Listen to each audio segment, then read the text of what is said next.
Welcome back, everyone, to another episode of Puppet Masters and Castle Freaks, the internet's only all thing Charles Band related podcast. I am one of your hosts, Jared Hornbeck, coming to you from Brooklyn, New York, and I'm wondering if this severed sausage on a plate next to me is going to be symbolic at all. But never fret, listeners, because I am not alone. Who is that I hear chained up in the basement? Oh, it's me, dungeon dweller Steve Guntley, coming to you from Austin, Texas. This is the podcast. It's all about parapet duels, shorn ding-dongs, and multiple types of cat eating. And that's because this is a podcast about Castle Freak, the concluding chapter of Stuart Gordon's Full Moon Lovecraft trilogy, and arguably the gnarliest movie we're going to cover on this entire show. This is a big one. This is one of our eponymous movies, and so of course we needed to bring in an expert, someone who has actually managed to work themselves into the Castle Freak lore per se. So who's here with us today, Jerry? We'll talk about that, and yeah, this is also the concluding chapter of our podcast name. Yes, that's right. Yeah. So yeah, we have a super special guest with us today. He is a comedian, a podcaster, a proprietor of 3, I believe, amazing bars. It's just 2? I thought it was 3. Two amazing bars. For now, who knows? Maybe when this episode he's a proprietor of 2 really good ones and then one kind of shitty one. Yeah, there it is. That's what we're trying not to say. He is the proprietor of 2 amazing bars in Brooklyn. You know him as one of the 3 hosts of the amazing Flophouse podcast and self-proclaimed Castle Freak enthusiast. So when it came down to who do we need on this podcast to talk about it, I decided to look no further than Mr. Stuart Wellington. Stuart, how are you, man? Thanks for joining us. Oh, I'm so great. Thanks for that was a impressive list of credits. I can't wait to tell my parents and therapist. Yeah, I feel like I like to think that outside of anybody officially involved in the production, I am one of your top Castle Freak possible guests. I don't know if I'd say I'm an expert, but I have spent a lot of time and energy talking about this movie. For people who are not familiar with the Flophouse podcast, it was one of my very first podcasts. It was one of my very favorites, and Castle Freak, along with Head of the Family and Invisible Maniac, became kind of a recurring bit with you. I think people at first assumed it was a joke. Like, you would recommend those movies multiple times across multiple episodes. And it's like, eventually it became clear. It's like, no, this is not a joke. This is like a genuine recommendation, right? Yeah, I think it's, there's a little bit of both. I mean, part of my show, The Flophouse, long-running show. We've been doing it since 2007. Hell yeah. Jesus. So we review movies, and usually they're bad. And at the end of the episode, we make a point of recommending a movie to watch instead of whatever we reviewed on that episode. And I recommended Castle Freak multiple times. I feel like at some point it became a joke that I was recommending it multiple times.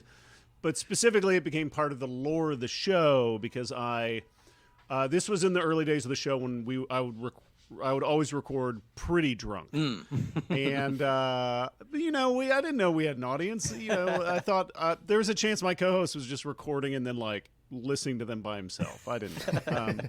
Early days of the internet for me, and I definitely, when recommending the movie, suggested that Giorgio, the Castle Freak, as mentioned in the title of the film, that he rips off his own ding dong. And I received so many letters from people, like actual letters. People took the time to handwrite it, type it out, etc., email, everything, to say that they watched the movie and they didn't ever see that scene. And I got pretty belligerent for a while, and a listener even tweeted at Stuart Gordon and asked him if the Castle Freak rips off his own ding dong, and Stuart Gordon just said no. It's funny. It kind of like a Kazam versus Shazam sort of thing, like where it was just a Mandela effect, where you remembered seeing it, because they definitely do show that it has been shorn, like it has been ripped off by some mechanism at some point, but it doesn't appear to happen in the movie itself. If it's any consolation to you, Stuart, in watching the movie in subsequent viewings since hearing your proper episode on My it. take, yeah. I've been thinking about, like, I consider it. I watch it and I go, I wonder, because I kind of love the idea of people writing letters, like denying the fact that something can be implied in a movie. Yeah. I mean, I think I mean, obviously, like, I don't care what the artist intended. No. It's how I receive the material. Yeah, it is one of those things where, like, obviously it's missing, and I think I mean, this will lead into like my history with horror movies. Great, because that's where we usually go here right in the beginning. We want to figure out, because you were the one of the three hosts who had a history with this movie, and I feel like that not everybody has a history with this movie, because as we talk about its production and release and everything, you'll see that we'll discuss how it's sort of underappreciated in the canon of Stuart Gordon Lovecraft adaptations. So I feel like you're probably someone with a relatively similar history if it led you to Castle Freak, within the last, earlier than 15, 20 years ago. So by all means, tell us like how you got started and interested in horror, low budget stuff, exploitation, why it stood out to you, and if you remember a specific gateway movie. Yeah, I mean, well, yeah, like what choices led me down this pathway? What roads led me to Castle Freak? Yeah. So obviously, growing up as a kid, I was always a big fan of fantasy. My fantasy and horror, my mom, who's an English teacher and is awesome, really encouraged that sort of thing. And she would, if she saw like some R-rated science fiction movie or horror movie that she thinks I would like, she would, she'd like rent it as soon as it was available. So she's like, you got to see RoboCop, watch this. And I'd watch it and I'm like, oh my God, that guy's body just got disintegrated by a cop car because he got covered in toxic waste. Or like, she saw like Creepshow 2, I think is the one. Creepshow 2 is the one with the lake sequence. Yeah, with like The that raft, with the raft thing. Yeah. Yeah, with the And garbage she thought bag. it was like, as a grown-up, I'm like, this is funny. But as a kid, I'm like terrified. I could not swim in a lake without like being worried about an oil slick monster coming to take all my skin off.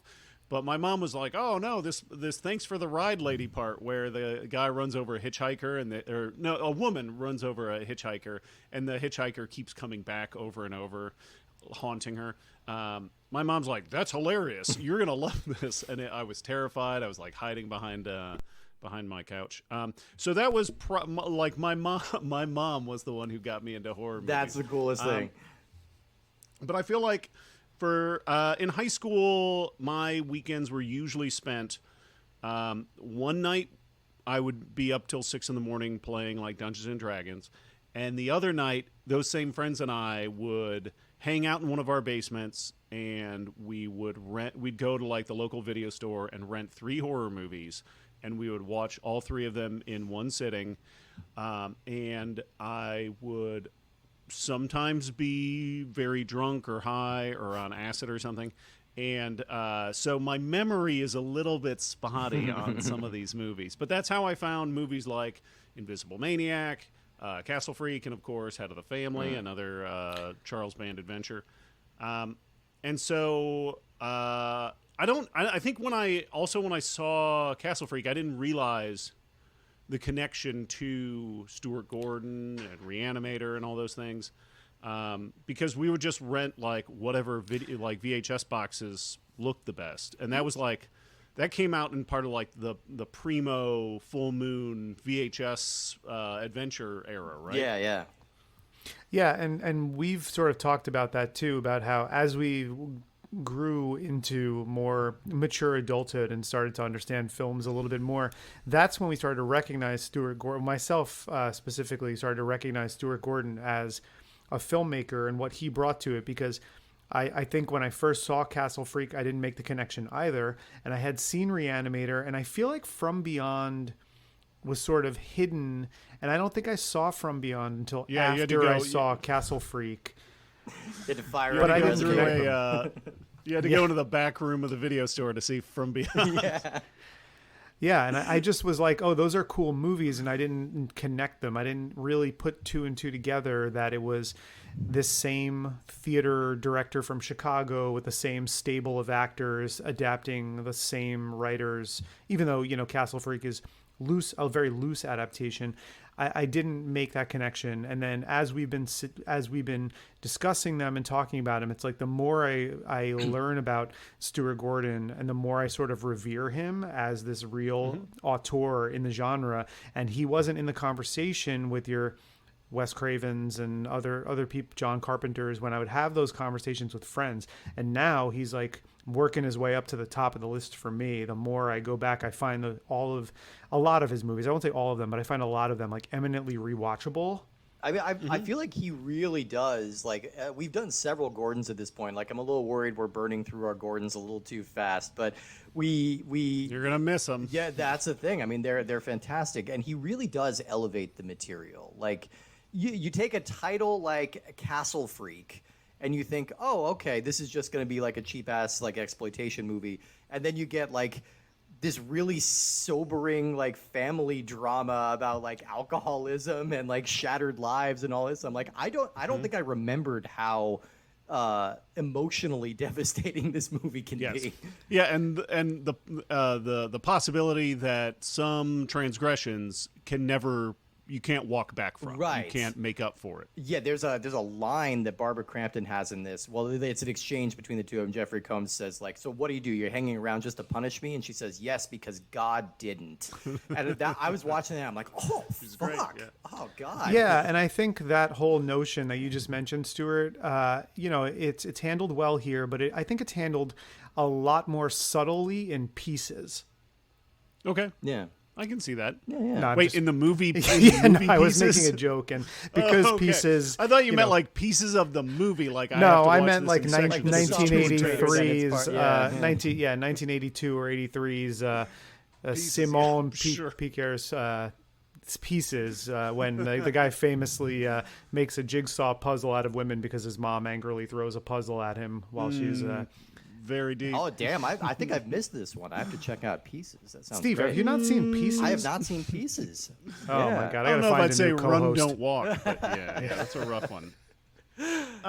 So, and at some point, I'm sure it might not fit the boundaries of the podcast, but you can always do a Patreon episode on his Masters of Horror stuff, which is also great and also does some Lovecraft. I have been kind of wanting to just soft pitch that, like, we're just going to do all the Gordons. Like, we'll go beyond, we'll go from beyond.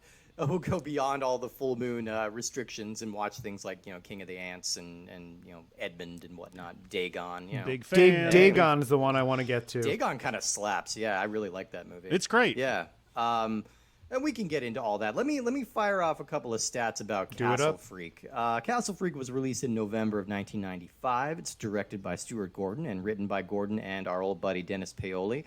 And it stars Jeffrey Combs, Barbara Crampton, Jessica Dollarhide, and Jonathan Fuller. Now, my history with this movie is all closely related to a kid on the bus who his name escapes me. I'm going to say his name is Brandon. Giorgio. Yeah, Giorgio. Yeah. He was this weird kid. Yeah. He was the kid, like, my parents were always very restrictive about what I was allowed to watch, especially when it came to movies with, like, nudity. And I think they assumed that this movie had nudity correctly. But they were always very restrictive about what I watched. But this kid on the bus, Brandon, we'll call him, or Giorgio, he was allowed to watch everything, and he made it his life's mission to recount the most horrifying details of every movie to the rapt audience sitting in the back of the bus. We were all... He's that kid, yeah. Everybody had one of those kids. I was Brandon. You were that kid? Okay. It's a valuable service, and I really appreciate it. Now, I came to believe that 90% of what he was telling me was bullshit, because, like, he would make up details in movies that I would go back to years later, and it's like, no, that didn't happen. He exaggerated the hell out of that. But he told me about this movie called Castle Freak, in which a monster bites, these are his words, bites a woman's vagina off. And I assumed that had to not be true. And lo and behold, that actually is something that happens in this movie. And holy shit, that's upsetting. Like, I had this real, like, Yeah. because it was probably like 20 years after he told me about this movie before I actually finally saw it, you know, and that just came flooding back to me. I'm like, oh my God. So, not an exaggeration. I think this is a pretty gnarly movie. Like most of the full moon films that we've been watching, yes, they have gore, they have some slime, they have things like that, but it's always fairly restrained. The violence is always very obvious and very silly, and I think the violence here is very upsetting to me. Now, it's worth noting that there is no actual Lovecraft story called Castle Freak.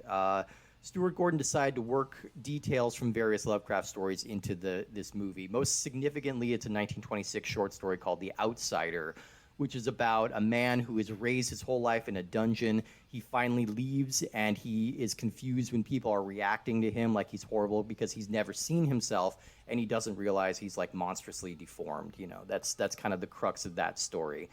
But otherwise, this is a classic Stuart Gordon or Charles Band production because he had a cool title and a poster.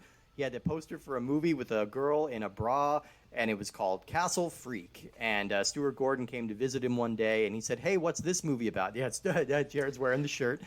I'm wearing the shirt of the movie poster one, yeah. that Steve just described. Yeah, Stuart Gordon was in Band's office, and he just said, "Hey, what's that movie about?" And literally the quote that Charles Band gave me is like, "Well, there's this castle, and there's a freak."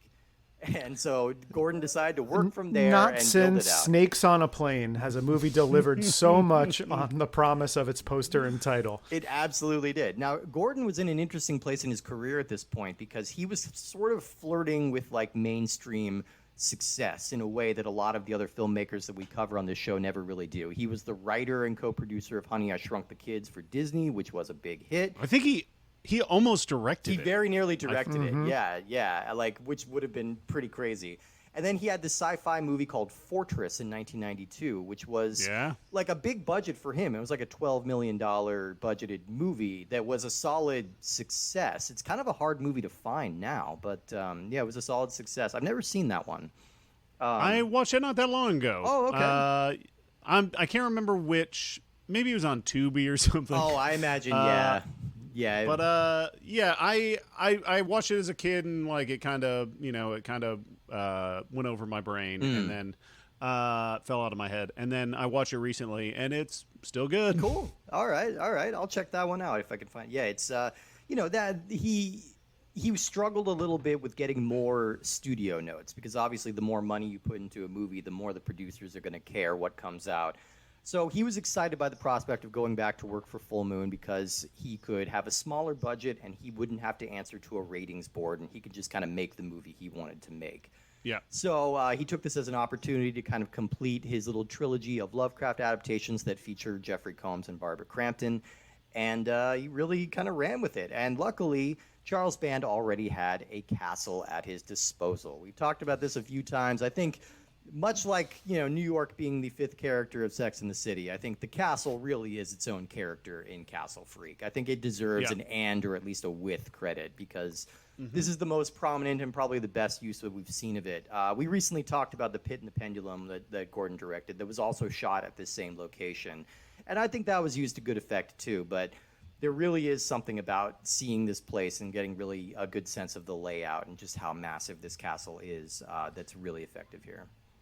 Did you guys cover the evil clergyman yet? Not yet. Short? No. Oh, okay. Cool. Yeah, that's good. I like that one. Because that's like the sort of lost short film that Gordon did, right? Like that's sort of a it was part of it was part of like a compilation, and then it just disappeared for a long time, and then it came back.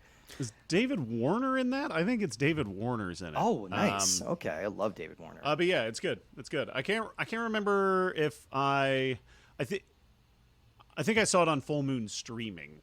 Oh, okay. Yeah. I'm pretty sure they have that on there.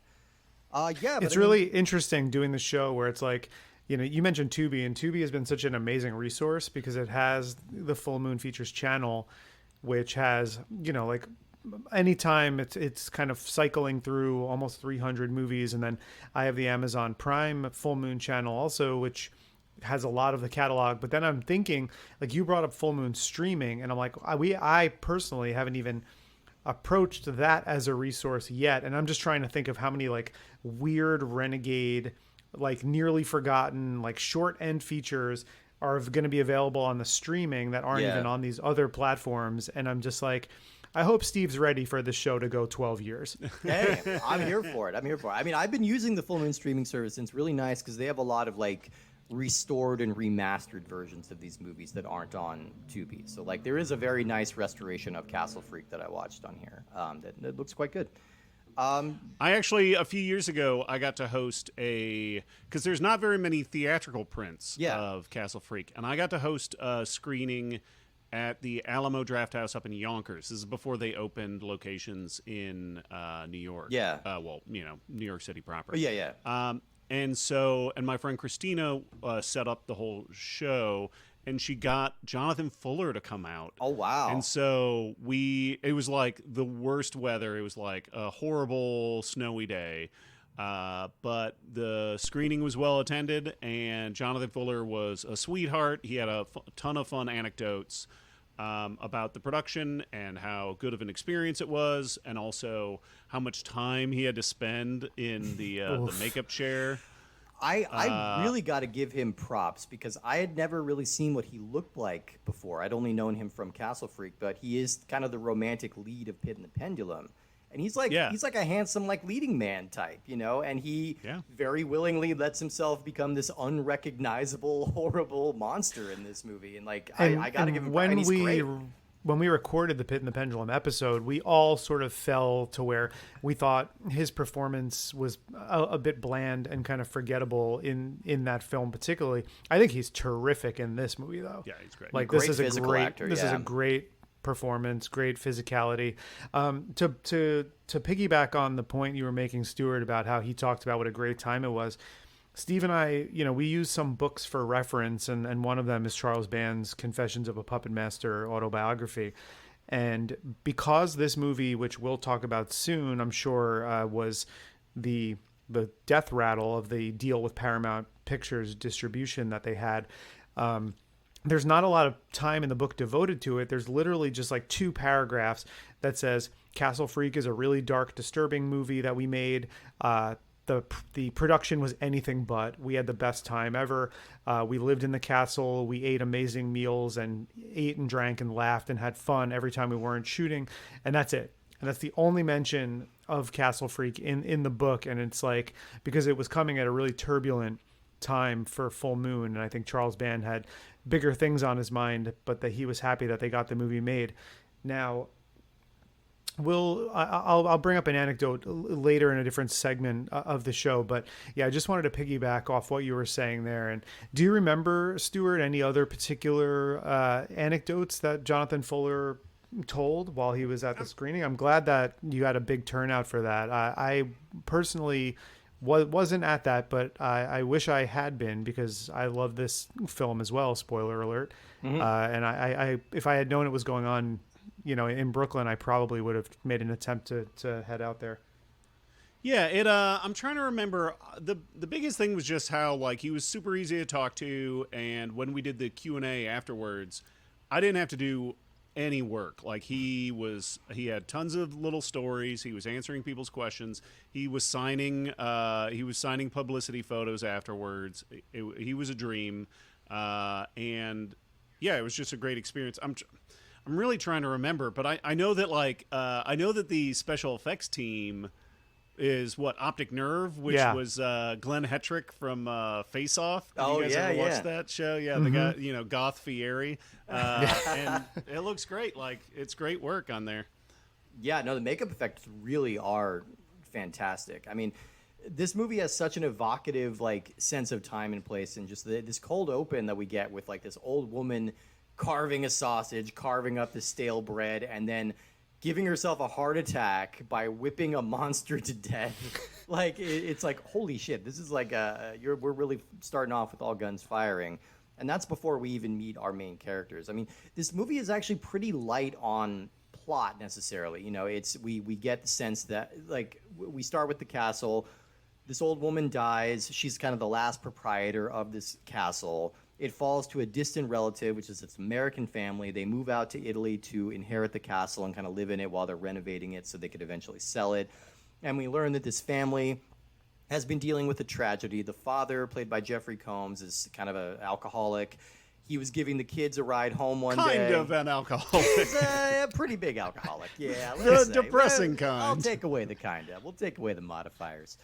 But he's driving the kids home drunk, and he gets in a car accident. His poor daughter is blinded, and his young son is killed. And I know it's not. I know it wasn't played necessarily for laughs, but drunk Jeffrey Combs in the flashback sequence where he's like, "You doing okay back there, JJ?" I find it hilarious.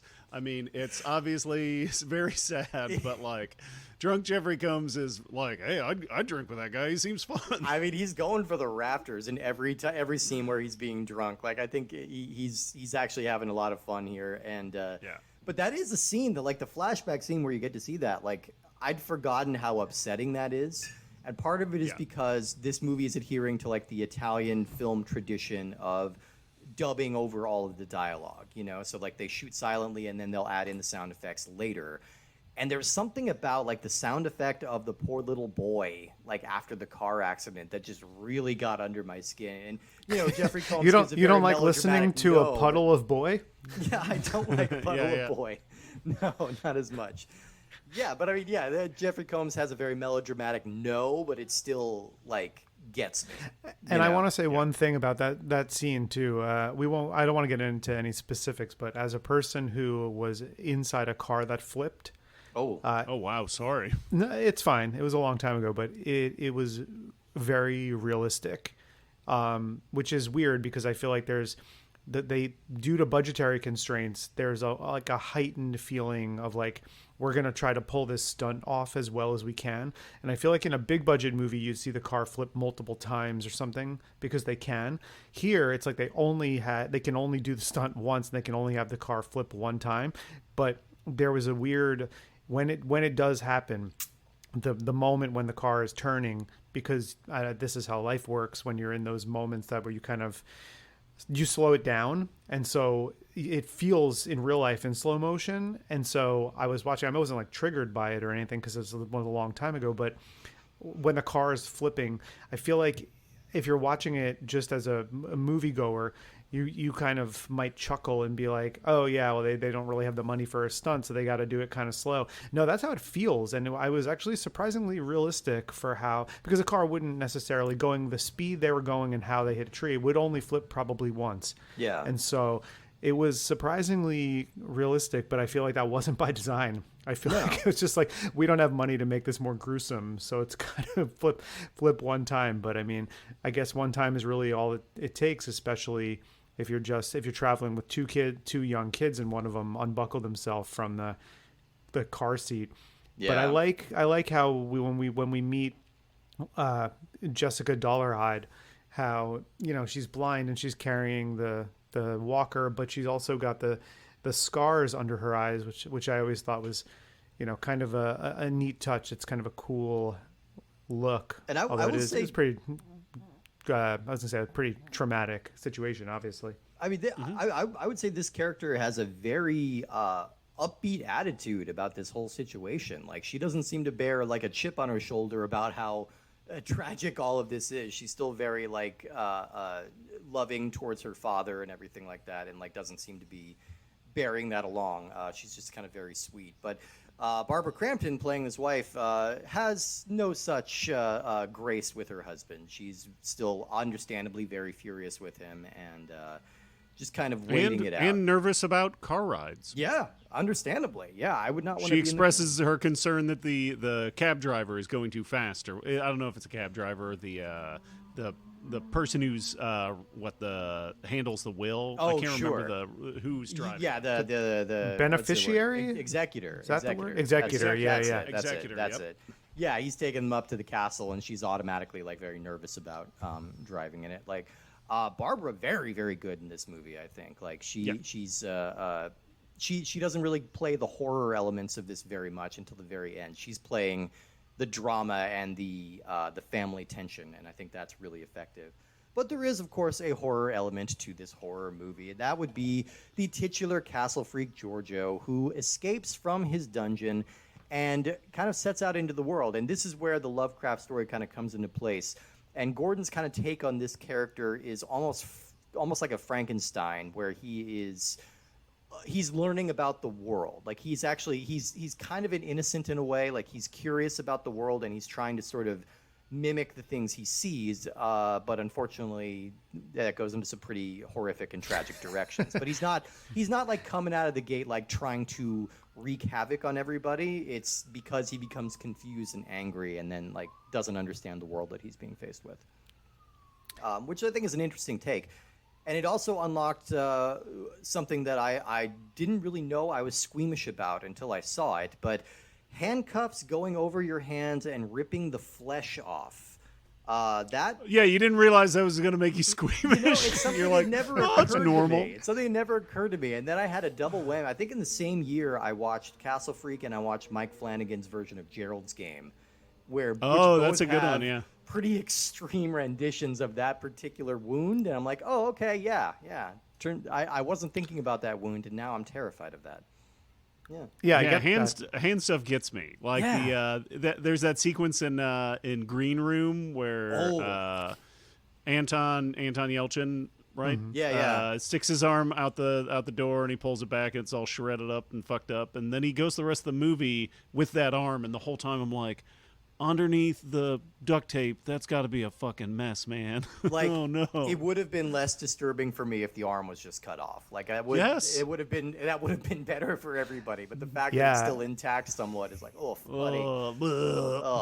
It's weird what that stuff does to you, because like I could watch a person get beheaded on camera and not mimic the potential pain, but I slammed my hand in the closet door of my classroom the other day, and it sent an immediate like nerve pain up my entire arm. Ugh. And my hand was like throbbing for the rest of the day. And so just like hand, and then obviously like extremity stuff to me gets to me, hands, but also legs too. I mean, like it makes me think of like the hobbling scene in hobbling scene in Misery.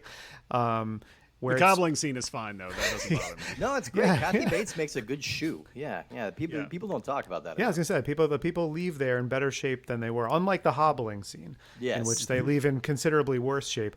But yeah, like hands and feet, stuff like that. So the same scene, Steve. Like and what it's really gruesome. And like you used the word gnarly before, which I thought was a really apt word. Like we haven't used that word describing some of the gore effects that we've been watching, because a lot of them are done in sort of a heightened way where you can see people winking, but nobody's winking here. This is played really straight and really dark and really somber. And like when he realizes that he can sort of rip the flesh under his thumb with his mouth to then twist his hand to then somewhat fit under the cuff to still get the flesh ripped off. It's somewhat under. It's not a clean break by any means, but it's it's tough to watch, man. And I feel like that can be said for a lot of the gore and a lot of the horror stuff that's in this movie. This is way more dark and horrific and straightforward than a lot of the stuff that we've been watching, and a lot of stuff that you would expect with the Full Moon label on it. And I'm here for it. I feel like this was a movie that when I discovered it, I was probably around 25. And at that time, my friends and I were we were sort of in the time when we would find movies. Like we would do the same thing. We would still be renting a ton of movies, but we would find stuff that we thought would be visually striking to put on the background at parties and stuff. And this became one of those ones that, like, we would put this on in the background. We would put Suspiria or Tenebrae on in the background, because it just has, like, when the gore scenes happen, they're so memorable and they're so striking. Even though the blood itself is toned down, it's like the what's happening is so horrific that you can't help but just be engrossed in what's going on in front of you on screen. And so I like that. Every time I watch this movie, I'm reminded of that. It's just like very, like you said, Steve, gnarly gore. I pretty regularly at the bars, I'll put movies on Halloween. I'll just do I'll put on a bunch of horror movies and let them run. And I usually don't have the sound on. I usually am still playing music. And there's something so fun about the way that, like, almost all horror movies, there's all rhythm, where it's like early on there might be one or two things, but then and there's not a lot of interest, but the last third of the movie, there's a lot of people just watching the screen, and if I walk by, they'll be like, what is this? I'm like, it's called the Boogans. I don't know, watch it. Gotta love the Boogans. I mean, yeah, it really, that's kind of the extent of the plot that we get. A lot of what happens from here on is the family starting to suspect that there's something wrong in this castle, that there might be somebody living within there, and then the gradual kind of degradation of their family unit. Like I mentioned, that fight scene that they have earlier, where they really just air it all out. And also kind of a thick undercurrent of this whole movie is that Jeffrey Combs be horny. He's really trying to make something happen with his wife, and she is just not having it.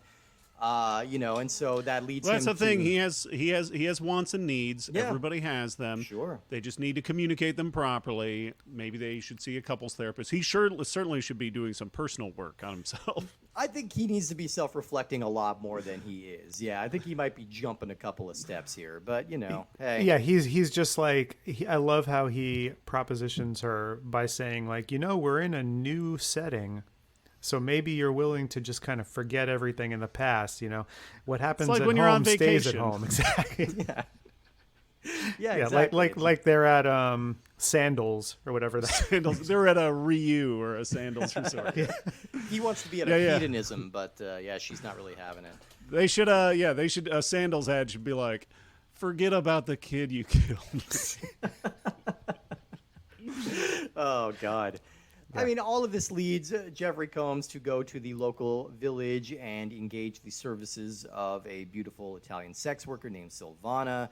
And unfortunately for her, while they're having their little dalliance behind the bar, Giorgio is watching, and he's trying to learn about human behavior by watching the things that Jeffrey Combs is doing. And he doesn't really poor fully choice. understand. Poor choice of role model. Poor choice of role model. Yeah, first of all. Yeah. If anything... don't pick your family, Exactly. You should only be emulating Jeffrey Combs in The Frighteners. I think that's the only version of him that you should be really looking up to. Yeah. His body's a roadmap of pain. But yes, this leads to probably the most shocking and infamous scene of the entire film, which is Giorgio kidnapping Silvana, taking her back to his dungeon, and performing some pretty horrific simulacrums of sex acts on her. His own twisted version of a sex act, which, spoiler alert, involves a lot more biting than you should probably employ. A lot of biting, I'm not here to tell anybody how to get down, but don't be biting this hard. Really apparently upsetting. some of the screams that were captured were real in the scene, God. because apparently Jonathan Fuller, with all of the makeup on, had a bad depth perception for how much prosthesis were on her boobs, and that he actually legitimately bit into her boobs and nipple a couple times, and the rest of the crew and everyone thought that it was all part of her playing up the scene until they found actual I guess whatever the movie equivalent of a hickey was on her. Yeah. Oh, yeah. So, method acting. I mean, this is definitely the scene that's going to stick with you the longest, and it's definitely the most upsetting. It is exactly as the kid on the bus sort of foretold to me. Yeah. We're not getting maybe the explicit details that might be entered into your head when you hear that described to you, but it's very clear that is what's happening, and it's really genuinely horrific. And we've talked about it, but Stuart Gordon Stuart Gordon hasn't shied away from gore in his movies. Not at all. But when you have something like Reanimator, there's a touch of silliness and it's funny, and From Beyond is has more weirdness.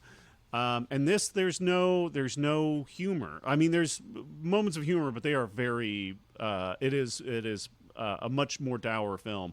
And then I feel like we mentioned Dagon, but one of the things I like about Dagon is I feel like it has kind of the best balance of those three things. I feel like it's funny, it is serious at times. I mean, when Francisco Rabal gets his skin all ripped off, that's crazy. Yeah. And then there's plenty of weirdness to it too.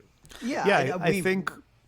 Oh yeah, we've talked about with the Lovecraft adaptations in the past that like Lovecraft works really well when you take his stories away from him because he's kind of a staid writer and also a miserable racist, but he's got some pretty great ideas like about in terms of fiction. And when you give it to somebody like Stuart Gordon, who's smart and can interpret it through a wiser lens, then you get some really cool stuff. And I think Lovecraft or Gordon's interpretation of these Lovecraft stories is all interweaved with sex, like going back to Reanimator, even like I think, and you know, From Beyond has like such a heavy BDSM kind of element to it, you know.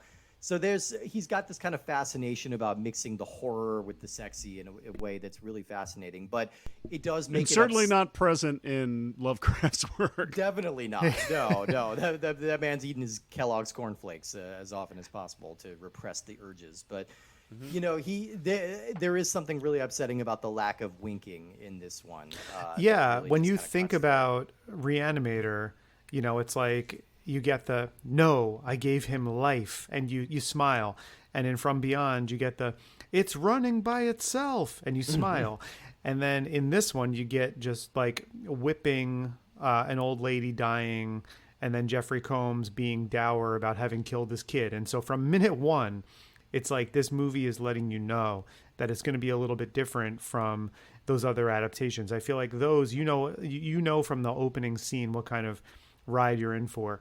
And here it's sort of, I could see somebody who was seeing this after having spent a lot of time with Reanimator and From Beyond and expecting to get those moments. But I feel like, you know, Jeffrey Combs is Jeffrey Combs. I mean, he's always turning it up to 11, which I love.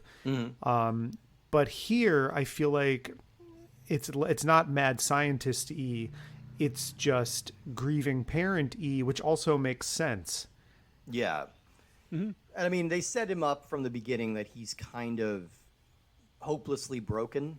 You know, so like obviously it's going to be leading to a showdown with this creature where he's going to have to make an ultimate sacrifice as kind of some form of atonement, you know, and that's the way it goes. And I think it's played very well. And I think it's played, I think the final scenes of Combs after he like throws himself off the building is very effective. And Barbara forgives him, and they get to move on with their lives. And, you know, it ends on a more, I'm not going to say it's a happy ending, but like it ends with a retribution of a kind, and it ends with hope for the future for the surviving members of the family, which is nice. Like, I'll give it that. But there's also the final moment of the taxi passing the police officer and his now motherless child, whose mother was killed by Giorgio. Right.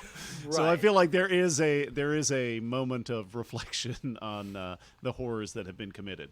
Yeah, I'm glad that that character, the sex worker character, was not just like disposed of and ignored. You know, she is somebody with an internal life. She has a family, and there is kind of the sense that Barbara and her daughter are going to take this little boy into their family and kind of try to mend that wound, you know. But it's, again, this is all stuff that we don't really wrestle with on our silly little show about killer puppets, you know. Like it's not a lot of stuff.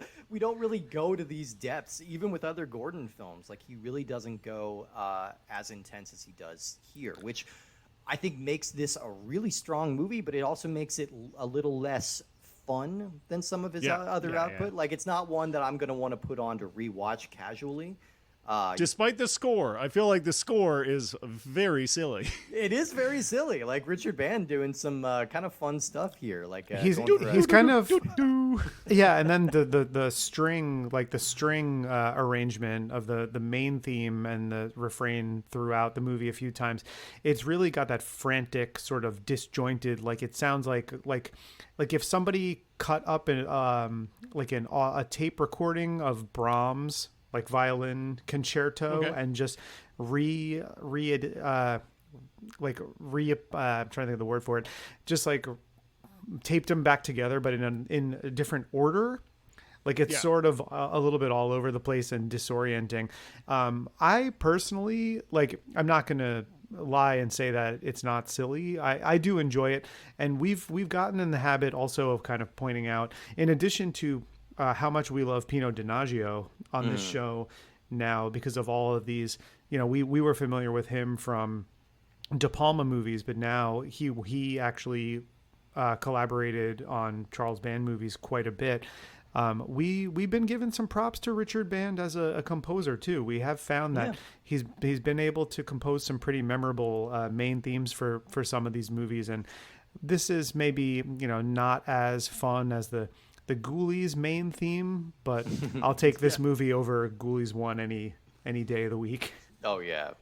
It sounds less, I'm sure it is still on a synthesizer, but it sounds less synthy. It sounds like they have some actual violin in the score as well, which I appreciate.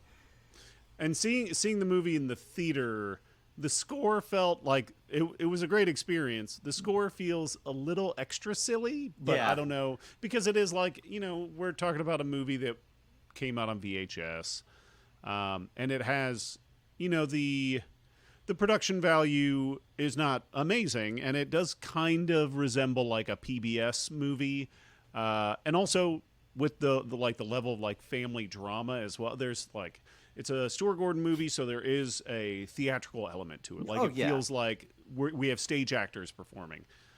So everything wrapped up together kind of feels a little bit like a PBS movie that gets very, very intense. It's Voyage of the Mimi with a castle freak. Yeah, exactly. Masters of Horror Terpiste Theater. Yeah, no, that's great. But I mean, to level a little bit more praise even at Stuart Gordon is this reminds me of kind of the Roger Corman era of the 60s and 70s, when he would just kind of take a junky premise, give it to an eager filmmaker and just say, make whatever you want with this. And sometimes it will be bullshit, and sometimes you give it to Peter Bogdanovich and he makes targets, and he makes something really thoughtful and really incisive. You would not think by looking at this poster and hearing the title Castle Freak that this is going to be any kind of meditation on grief or anything like that it's going to be anything less than just an exploitative shocker about a monster popping out of closets. But the fact that he manages to find all these notes in here is really impressive, and I think that's kind of why he is elevated above so many of the other filmmakers that we've talked about. Yeah, and the budget for this movie, it was really low, and also the one of the person who was kind of in charge of financing this movie in Italy was pocketing a lot of the money that was being given to them, that wasn't going directly on screen, to the point where Stuart Gordon they didn't want to use money to buy a taxi cab or rent a taxi cab for the final scene. And this producer told Stuart Gordon, no, we don't need that. I have a car here, a white Mercedes. Have the family drive away in this. And Stuart Gordon was like, well, that doesn't make any sense. Why they would drive away in a car that makes them seem affluent. And he said, we really need a taxi cab. So finally, what he threatened to do was have the crew drill holes in the white Mercedes and add a taxi sign to the front and paint, checkers and stripes on the side. So finally, this guy caved and said, okay, and gave them a little extra bit of money that they needed. But another thing I love about this movie too is that this movie was made basically secretly, without Paramount Pictures knowing that it was distributing. And what happened was the Paramount deal with Full Moon was falling apart. And so some Paramount executives asked Stuart Gordon when they were cutting the movie, oh, what movie is this that you're working on? And he was like, Castle Freak. And they took out a clipboard and went down and said, I'm sorry, Castle Freak is the name of the movie? And he was like, oh, yeah. And they were like, this is not on that list. And then basically walked out of the room. And then he found out that Paramount had not given the green light for this movie to be made. And Charles Band was just assuming that he can do it and sneak it in. And it did, I believe it did end up getting I have to continue looking that up, but I feel like this would kind of mark to the very end of that, because some of the movies in 94 was when this was being shot and edited. Your Oblivions and Shrunken Heads, those were the ones that were coming right at the end of the Paramount distribution. And I think this one might be the first or one of the first of the Kirshner-Locke era, which is what came after paramount. So if I'm getting some of the facts of this wrong, listeners, and you want to correct me, please fire some angry tweets at us, or write us a strongly worded they're called email. X's now. Yeah, fire some angry X's at you. Before we wrap this up, I just want to point out one of the things that I love about we've heaped praise on the effects of the movie, but one of the things I love is the way that they that they dress Giorgio up sometimes. Like at one point, he has covered himself in a sheet with like a bloody mouth spot, and it's so gross and evocative, and it's great, and also makes when he pulls that sheet off and you see him again, you're like, oh yeah, he's really gross. And I feel like the movie does a very good job of like drip feeding Giorgio to you. You don't get them all at once, and they find some interesting ways of presenting this horrible character. Yeah. And at no point does it ever get old. Like he's always gross. Yeah, and the payoff is not disappointing. Like we talked recently about another Lovecraft adaptation called Lurking Fear, where they similarly sort of like slowly rolled out the monster, and then you see it, it's just like, oh, is that it? It's just a guy with white eyes? Okay, it's not that impressive. But here he's real goopy, he's real gross. He looks like somebody who has been raised in these horrific conditions his entire life. And yeah, you're right, Stuart, like that. The sheet look, like especially like that he has one eye exposed, like going through that sheet, and you can kind of see like the blood in his mouth, like soaking through the linen, like really evocative and really cool. I was going to compare it. Sorry, Steve, I didn't mean to interrupt you. I was going to say that the thing that came to me was I was thinking about the mother creature in Barbarian. Yeah. I feel like as a comparison for how this monster is rolled out. And so instead of being chained up this whole time by a mother, the Barbarian monster obviously is in, Richard Brackey's basement. But like, I thought they did a good job in that movie with like showing you glimpses of it, so you don't really know the gender of the monster until it's attacking, and you get more of it at the end. And then also the way this monster moved, the way Jonathan Fuller really kind of like deliberate, slow, Lon Chaney-like movements also reminded me a little bit of how some of the creature when in It Follows moved around too. Yeah. So those were just two things I was thinking about while watching it. But I do really enjoy how we talked about this in our Killjoy episode, which the reveal of Killjoy is much less climactic than the reveal of the Castle Freak is. But in that movie, they do a thing where they start by kind of just showing the lower half of his face, or one eye, or just a T-zone or something like that before. And I like that they do that here too. You get glimpses of him shrouded different ways, and so it makes the total reveal all that more effective. It's interesting that you bring up Barbarian, because Barbarian is a movie that I like a lot. But I feel like the full reveal of the monster was disappointing. Like it felt like just compare like the longevity of the image of that monster to Giorgio in Castle Freak. Like that Giorgio sticks with you. And I feel like the monster in Barbarian either felt like a concession to a studio where it's like, we're making a horror movie, but it's not going to be that crazy. Like similar to it could have been a little bigger to me. Yeah, similar to like The Descent in that regard, where like the monster is kind of the least interesting thing about it. Like the things that you're imagining are going to be a lot scarier than the payoff. But Giorgio, I think, is grosser than you can probably imagine. It's probably just something about the latex suit. I was curious about. Have either of you seen the 2020 remake of this? I never got around to it. I mean, less said the better, I would say. Yeah. I have seen it. Okay. Professional reasons. But I was not a fan. And we, like, at one point, I had a conversation with one of the producers of the film, because my name is associated with the Castle Freak franchise. Nothing came of it, but it was like it definitely made me more interested in the direction they were going to go, and then ultimately very disappointed.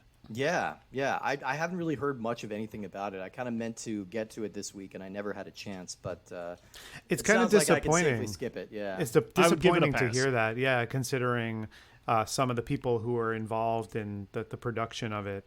You would hope that it would be something that would be handled in not a cynical way, but in a sincere way. And I haven't seen it either, so I'm not really sure the ways in which it's disappointing. But the knowing that it doesn't live up to any expectation or isn't improved upon in ways is disappointing to hear. But it is a testament to kind of the slow growing like cult impact of this movie, that it would eventually get remade. Like enough people were interested in it to see it remade. Like, so that's pretty cool in itself. I think we are about at the end here, but I think we were wanting to revive a intermittent segment that we do on this show where we talk about something that we are excited about beyond the movie that we're talking about today. Absolutely, Steve. So Jared, I just want to say, Stuart knows I live pretty close to one of his bars, and I'm thinking what I might do is drop by one day and give you a T-shirt, Stuart, that just says "Ask me about Castle Freak." Yeah. I feel like that'd be perfect. I'll get that made for you. Steve, I'll start it off. I am curious right now, what's going on in your life, and what are you full moon featuring in your on your neck of the woods right now? Well, I think the thing I am castle freaking out about the most,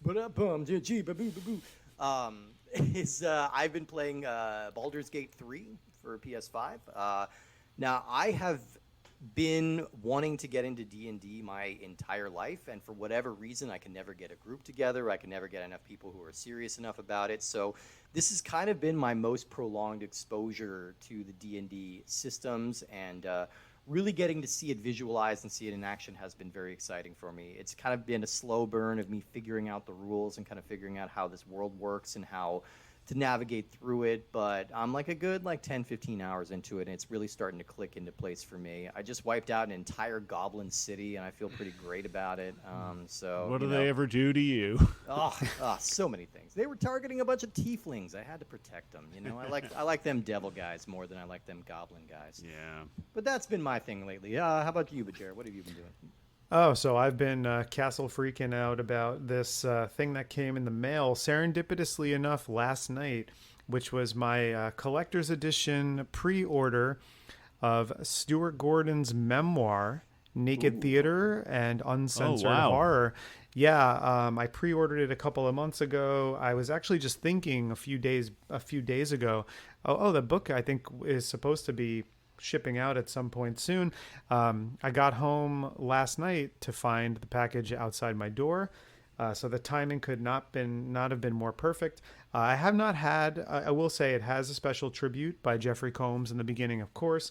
There's a lot of nice stuff in the dust jacket and first few pages of other actors and filmmakers heaping praises on Stuart Gordon. I have not had a chance to start it from the beginning and really read much of it, but I did flip to the chapter on Castle Freak to bring a little more context in the production. Was just an anecdote that I had read earlier. But was super excited when I saw that this was coming out and pre-ordered it and finally got my hands on it. It's a gorgeous looking book. The cover is really colorful, a lot of greens and purples, as you would imagine from someone who made From Beyond and Reanimator. But I'm super excited to get into it and to have another resource to bring to these shows besides just it came from the video aisle and Confessions of a Puppet Master. So that was I wanted to mention that I got my hands on that and I'm pretty happy about it. Stuart, is there anything that you are particularly happy about right now, want to mention or plug as I hand it over to you? Yeah, I mean, I'm gonna before I plug my own show, a thing that I really enjoyed recently. I finally got around to finishing the comic book series Kaiju Max by Xander Cannon. So good. It's great. It's so great, and the final deluxe collection I think is slated for release soon, which is nice. Those deluxe collections that collect, 2 trades in one thing, and they have like a ton of little notes and background information by Xander. who is the best at doing monster stuff.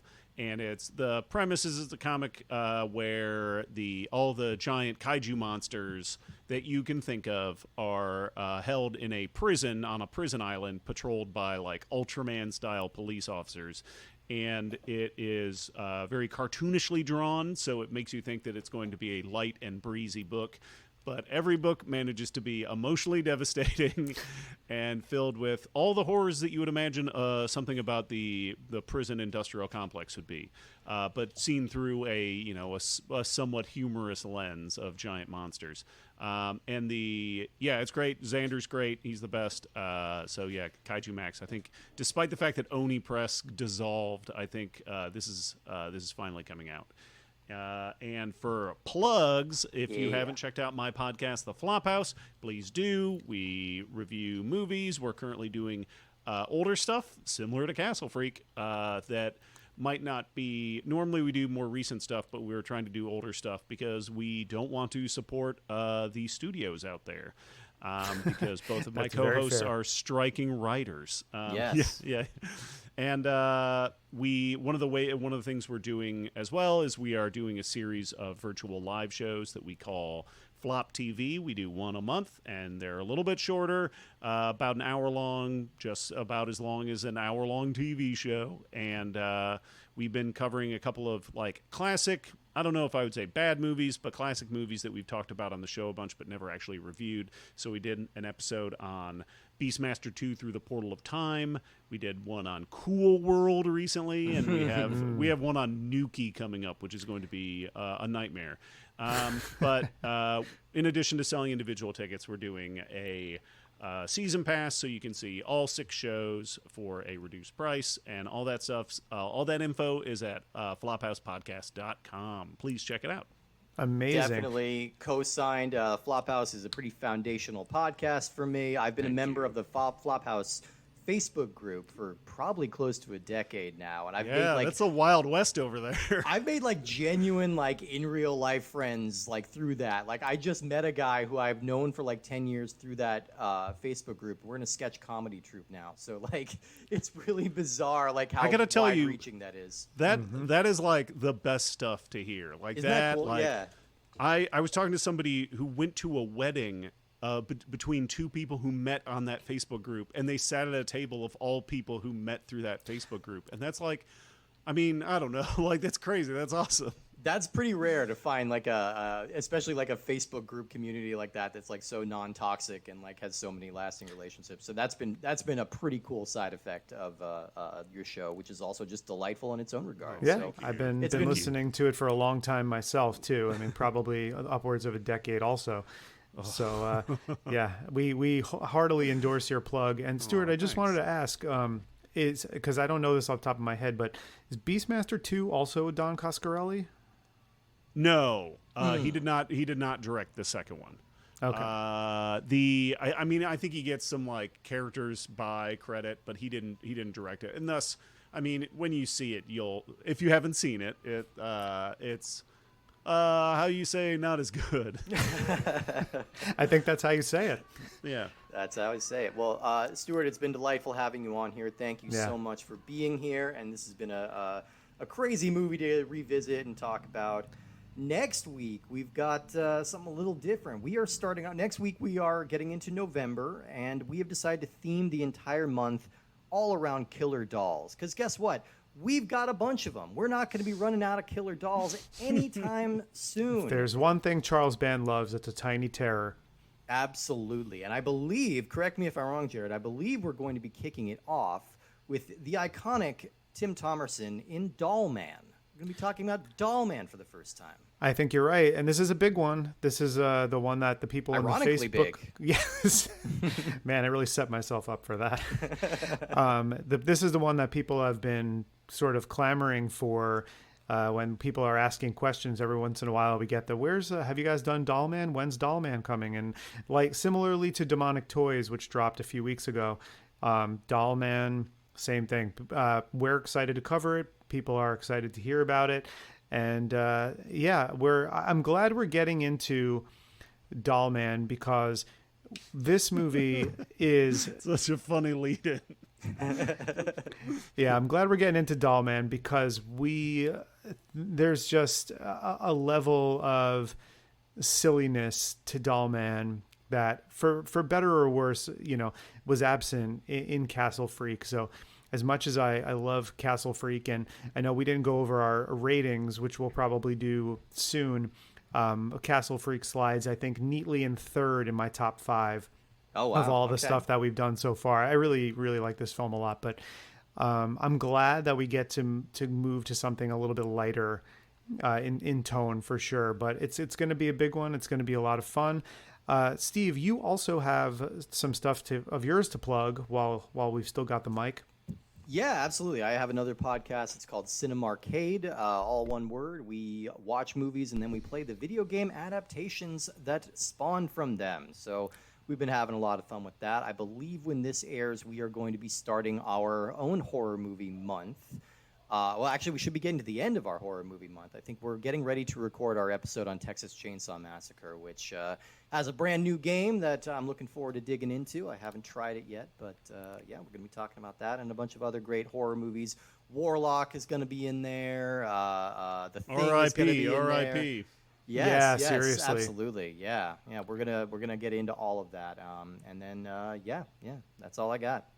All right, listeners. Well, if you like what you hear, tell a friend, spread the word about the show.